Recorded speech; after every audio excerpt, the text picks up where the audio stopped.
Hi అమ్మా, ఏం చేస్తున్నావు? ఏం చేయట్లేదమ్మా, దేవుడి కృపను బట్టి బాగున్నాను. మన వీడియోస్ చూసి చాలా మంది ఫోన్ చేస్తున్నారు కదా, నీకు ఎలా అనిపిస్తుంది? నాకు చాలా సంతోషంగా ఉందమ్మా. నన్ను చాలా మంది అడుగుతున్నారు, నా ఆరోగ్యం బాగోవాలని కూడా కోరుకుంటున్నారు. ఈరోజు నాకు నీ పెళ్లినాటి విశేషాలు తెలుసుకోవాలనిపిస్తుందమ్మా. నా పెళ్ళినాటి విశేషాలు చెప్తానమ్మా. మా పెళ్ళి అంటే ఒక అనుకోకుండా ఒక చిత్రంగానే అయిందమ్మా. అయితే అప్పుడు మా పెళ్ళి అని నాకు అసలు పెళ్లి సందర్భం లేదు, పెళ్ళి అని కూడా తెలీదు. తెలియకుండానే పెద్దమ్మ, పెద్దనాన్న, తాతయ్య, నానమ్మ వచ్చారు సావరం. వచ్చినప్పుడు వాళ్ళు ఏం చెప్పారంటే, మా అమ్మని పిలిచి ఇలా మా మరిది చేసుకుంటాను అంటున్నారు పిన్ని అని చెప్పారంట. చెప్పిన తర్వాత మా అమ్మ, మా అన్నయ్య, మా అక్క కూడా ఇంకా అందరూ సంతోషపడ్డారు. వాళ్ళకే తెలుసు, ఇంకా రేపే నిశ్చితార్థం తీసుకుని మేము వెళ్ళిపోతాము, మళ్ళీ మళ్ళీ రావాలంటే యాతన అవుతుంది అని చెప్పారంట. చెప్పగానే వాళ్ళు అడవుళ్ళు వాళ్ళు ఉన్నారు, కానీ నాకైతే చెప్పలేదు. నువ్వు ఇలాగ పెళ్లి చేసుకుంటావా అని అలాంటి ఏమి నాకేమి నన్ను ఏమి అడగలేదు. వాళ్ళ పనులు వాళ్ళు చేసుకుంటున్నారు. చేసుకుంటుంటే ఇంక మన్నాడు పొద్దుట నిశ్చితార్థానికి 9 గంటలకి వాళ్ళు ఇచ్చేసి 11 భోజనం చేసి వెళ్ళిపోతామన్నారంట. వీళ్ళు చాలా అడావుడు పడుతున్నారు.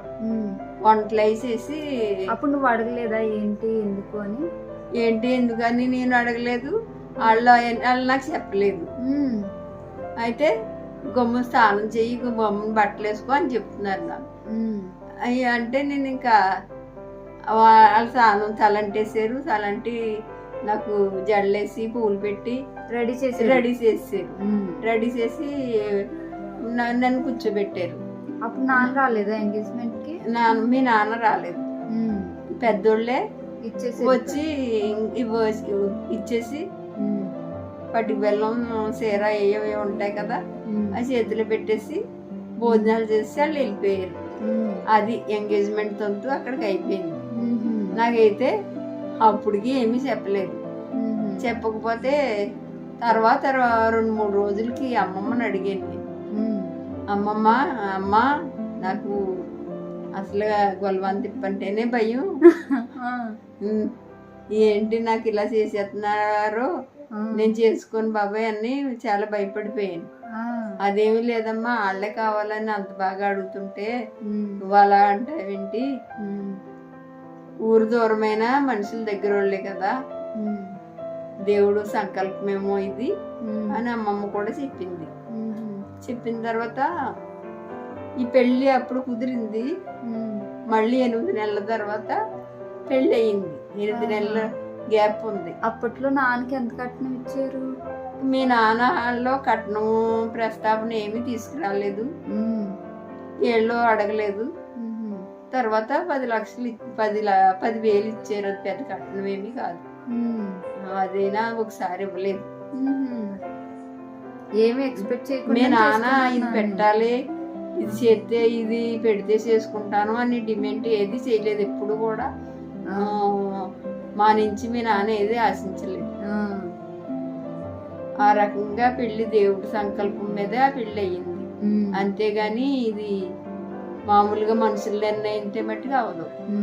ఆ రకంగా అయింది.